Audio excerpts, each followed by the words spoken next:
ప్రాథమిక వైద్య ఆరోగ్య కేంద్రాల ద్వారా అన్ని రకాల వైద్య సేవలను అందించాలని జిల్లా కలెక్టర్ ఇలా త్రిపాఠి అన్నారు. పట్టణంలోని మాణ్యంచెలక వైద్య ఆరోగ్య కేంద్రాన్ని ఆకస్మికంగా తనిఖీ చేశారు. బుధవారం ఆమె నల్గొండ పట్టణంలోని మాణ్యంచెలక వైద్య ఆరోగ్య కేంద్రాన్ని ఆకస్మికంగా తనిఖీ చేశారు. ఓపీ, ఏఎన్సీ, మందుల స్టాక్ రిజిస్టర్లను తనిఖీ చేశారు.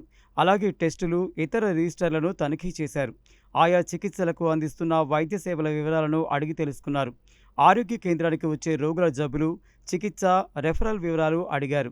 అనంతరం పక్కనే నిర్మిస్తున్న మాణ్యంచెలక యూపీహెచ్సి నూతన భవన నిర్మాణాన్ని పరిశీలించి భవన నిర్మాణం పనులు పూర్తయినందున ఇతర పనులను సాధ్యమైనంత త్వరగా పూర్తి చేసి ప్రారంభానికి సిద్ధం చేయాలని ఆదేశించారు.